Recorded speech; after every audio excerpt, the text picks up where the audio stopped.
اللہ کے پاک نام سے اپنے آج کے سبق کا آغاز کرتے ہیں۔ سورہ البقرہ ہے اور آیت نمبر 68۔ ارشاد باری تعالیٰ ہے، قالوا ادع لنا ربک یبین لنا ما ہی قال انہ یقول انہا بقرۃ لا فارض ولا بکر اوان بین ذلک فافعلوا ما تؤمرون۔ لفظی ترجمہ ہے، قالو ان سب نے کہا، ادعو لنا آپ دعا کریں ہمارے لیے، ربا کا اپنے رب سے، یبین لنا وہ بیان کرے ہمارے لیے، ما ہی وہ کیسی ہو، قالا اس نے کہا، انہو یقول بے شک وہ فرماتا ہے، انہا بے شک وہ، بقرہ گائے، لا فارض نہ بوڑھی ہو، ولا بکر اور نہ چھوٹی عمر کی، اوانم جوان ہو، بین ذالک اس کے درمیان، فافعلوا پس تم سب کر لو، ما تؤمرون جو تم سب کو حکم دیا جاتا ہے۔ با محاورہ ترجمہ ہے، انہوں نے کہا ہمارے لیے اپنے رب سے دعا کرو کہ وہ ہم پر واضح کر دے کہ وہ کیسی ہو۔ موسیٰ علیہ السلام نے کہا بے شک اللہ تعالیٰ فرماتا ہے کہ یقیناً وہ گائے نہ بوڑھی ہو اور نہ بچیا بلکہ اس کے درمیان جوان عمر کی ہو، لہٰذا تم کرو جو تمہیں حکم دیا جاتا ہے۔ اس آیت میں بنی اسرائیل کا رویہ نظر آتا ہے کہ اللہ کے حکم کے مقابلے میں ان کی کٹ حجتیاں اور اللہ کے حکم کو پورا نہ کرنے کے لیے ان کا ٹال مٹول کرنا یا عذر تراشنا، یہ بنی اسرائیل کی رگ رگ میں بسا ہوا تھا۔ اللہ تعالیٰ نے ان کو ایک گائے ذبح کرنے کا حکم دیا تھا، مگر چونکہ وہ گائے کو مقدس سمجھتے تھے، ذبح نہیں کرنا چاہتے تھے، تو انہوں نے دین کے ایک سادہ سے حکم کو، اللہ کے ایک سادہ سے حکم کو بوجھل بنا دیا اور حکم کی تعمیل کے بجائے کٹ حجتیاں اور ٹال مٹول سے کام لیا۔ اگر بنی اسرائیل ایک فرما بردار قوم ہوتی تو اللہ کے حکم کے مطابق کوئی سی بھی گائے ذبح کر دیتے، مگر انہوں نے چونکہ گائے نہیں ذبح کرنی تھی، اس لیے وہ اپنے نبی یعنی حضرت موسیٰ علیہ السلام سے بار بار سوال کرتے رہے کہ اپنے پروردگار سے پوچھ کر بتاؤ کہ وہ گائے کیسی ہو۔ تو اللہ تعالیٰ کی طرف سے جواب آیا کہ وہ گائے جوان ہونی چاہیے، یعنی بوڑھی اور کم عمر نہ ہو، متوسط عمر کی ہو۔ مذہب کی اصل روح تسلیم و رضا ہے، یعنی سمعنا و اطعنا، کہ اللہ کا حکم ایک دفعہ سن لیا تو پھر اس پر اطاعت کرنا لازم ہے۔ مگر بنی اسرائیل اتنے بے حس ہو چکے تھے اور ان کے دل اللہ کی یاد سے غافل ہو کر اتنے سخت ہو چکے تھے کہ وہ اپنے نبی کے حکم پر حجتیں پیش کرتے، بحث کرتے، تاویلیں گھڑتے اور زیادہ سے زیادہ سوالات کرتے۔ آیت نمبر 69 ہے، قالوا ادع لنا ربک یبین لنا ما لونہا قال انہ یقول انہا بقرۃ صفراء فاقع لونہا تسر الناظرین۔ لفظی ترجمہ ہے، قالو ان سب نے کہا، دعا کرو، لنا ہمارے لیے، ربک اپنے رب سے، یبین لنا وہ بیان کرے ہمارے لیے، ما لونہا کیسا ہو اس کا رنگ، قال اس نے کہا، انہ یقول بے شک وہ فرماتا ہے، انہا بقرہ بے شک وہ گائے ہو، صفراء زرد رنگ کی، فاقع گہرا ہو، لونہا اس کا رنگ، تسر خوش کر دے، ناظرین دیکھنے والوں کو۔ با محاورہ ترجمہ ہے، انہوں نے کہا ہمارے لیے اپنے رب سے دعا کرو کہ وہ ہمارے لیے واضح کر دے کہ اس کا رنگ کیسا ہو۔ موسیٰ علیہ السلام نے کہا بے شک اللہ تعالیٰ فرماتا ہے کہ یقیناً وہ زرد رنگ کی گائے ہو، اس کا رنگ چمکنے والا ہو، دیکھنے والوں کو خوش کرتی ہو۔ بنی اسرائیل نے ایک بار پھر حضرت موسیٰ علیہ السلام سے دعا کرنے اور واضح کرنے کے لیے کہا کہ گائے کا رنگ کیسا ہو۔ موسیٰ علیہ السلام نے کہا بے شک اللہ تعالیٰ فرماتا ہے کہ یقیناً وہ زرد رنگ کی گائے ہو، اس کا رنگ چمکنے والوں کو خوش کرتا ہو، یعنی اپنے حسن کی وجہ سے لوگوں کو بہت اچھی لگتی ہو۔ بنی اسرائیل کی طرف سے بار بار تفصیل معلوم کرنا یہ ظاہر کرتا ہے کہ وہ کسی بھی طرح سے اس حکم کی پیروی سے نکلنا چاہتے تھے، یہ دراصل صرف حکم سے فرار نہیں، خود رب سے فرار ہے،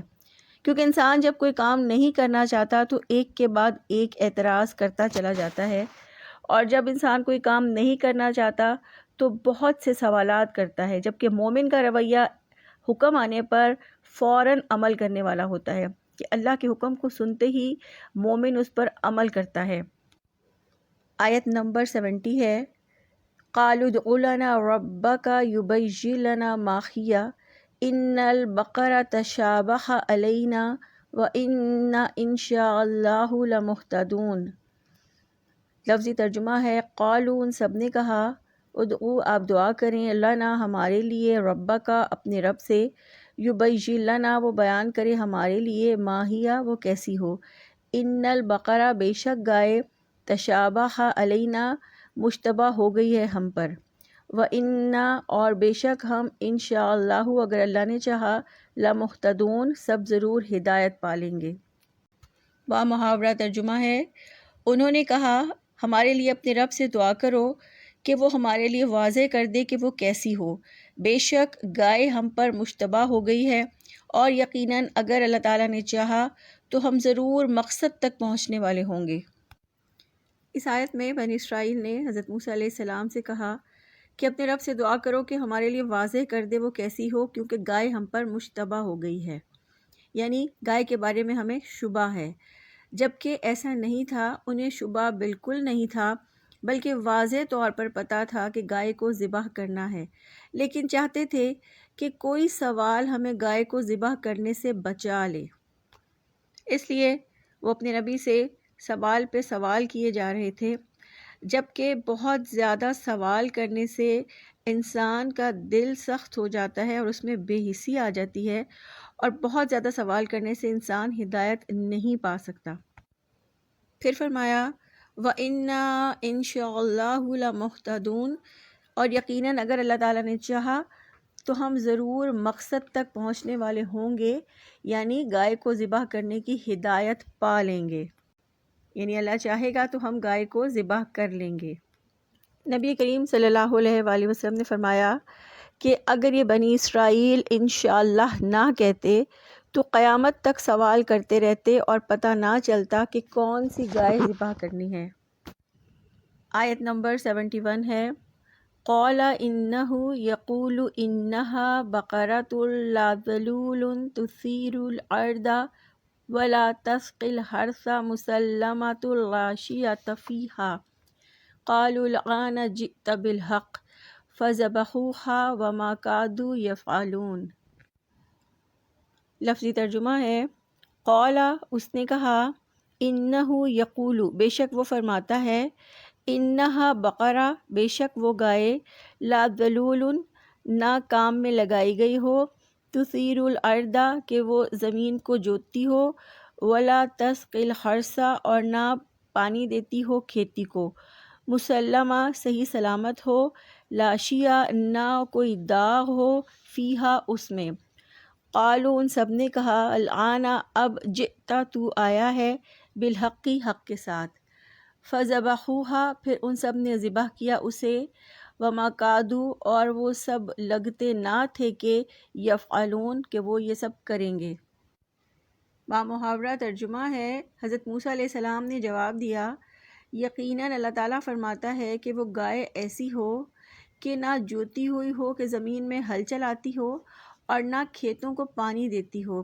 صحیح سالم ہو اور اس میں کوئی داغ نہ ہو۔ انہوں نے کہا اب تم حق لائے ہو، پھر انہوں نے اسے ذبح کیا اور وہ قریب تھا کہ اسے ذبح نہ کرتے۔ یہ تمام خوبیاں اس گائے میں تھیں جو ان کے ہاں زیادہ سے زیادہ مقدس سمجھی جاتی تھی۔ اگر پہلے ہی وہ اس پر عمل پیرا ہو جاتے تو وہ کسی بھی گائے کو ذبح کر سکتے تھے، لیکن یکے بعد دیگرے سوالات کے باعث رفتہ رفتہ ان کا گھیراؤ ہوتا گیا، اور جس گائے کو وہ مقدس سمجھتے تھے اللہ تعالیٰ نے گویا انگلی رکھ کے بتا دیا کہ اس گائے کو ذبح کرو، اور اس طرح پے در پہ سوال کرتے کرتے وہ بادل نخواستہ اپنی مقدس سنہری گائے کو ذبح کرنے پر مجبور ہو گئے۔ اللہ تعالیٰ نے گائے ذبح کرنے کے حکم سے ان کے اندر گائے کی محبت کو ضرب لگائی، جس سے ان کی ڈھٹائی اور سرکشی کٹ حجتیوں اور ٹال مٹول پہ اتر آئی اور یوں ان کی اصلیت بے نقاب ہو گئی۔ حضرت حسن بصری رحمہ اللہ نے روایت بیان کی ہے کہ نبی کریم صلی اللہ علیہ وآلہ وسلم نے فرمایا، اس ذات کی قسم جس کے قبضے میں محمد صلی اللہ علیہ وآلہ وسلم کی جان ہے،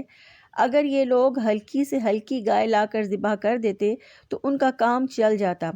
لیکن انہوں نے سختی کی اور اس کے جواب میں اللہ نے بھی سختی کی۔ یہاں سے ہمیں انسانی رویے کا پتہ چلتا ہے کہ انسانی نفسیات ہے کہ جو کام کرنے کو اس کا دل نہ چاہے وہ اس پر اعتراض کرتا ہے، عذر تراشتا ہے اور سوال پہ سوال کرتا ہے۔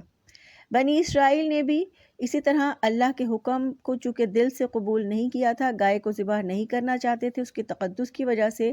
اس لیے وہ حضرت موسیٰ علیہ السلام سے سوال پہ سوال کرتے چلے گئے۔ اللہ سبحانہ و تعالیٰ کے کسی بھی حکم پر عذر یا بہانے بنانا، اعتراض کرنا، سوال کرنا، یہ اللہ کو ناراض کرنے والا معاملہ ہے۔ اللہ کے حکم پر تو دل پگھل جانا چاہیے اور اس بات کا خوف ہونا چاہیے کہ اگر اللہ کے حکم کو نہ مانا تو دوسری قوموں کی طرح عذاب میں مبتلا ہو جائیں گے، اور اللہ کے حکم کو پورا کرنے کی ایسی تڑپ ہونی چاہیے جیسی تڑپ صحابہ کرام میں تھی۔ اللہ کے رسول صلی اللہ علیہ وآلہ وسلم نے فرمایا کہ کثرت سوال سے بچو، کیونکہ تم سے پہلی قومیں کثرت سوال کی وجہ سے تباہ برباد ہو گئیں۔ اللہ تعالیٰ سے دعا ہے کہ اللہ تعالیٰ ہمیں اپنے تمام احکامات کو دل سے ماننے اور اس پر عمل کرنے کی توفیق عطا فرمائیں، اور بنی اسرائیل کی طرح بے حسی، سرکشی اور ڈھٹائی سے بچا لیں۔ سبحانک اللہم و بحمدک، نشہد ان لا الہ الا انت، نستغفرک و نتوب الیک۔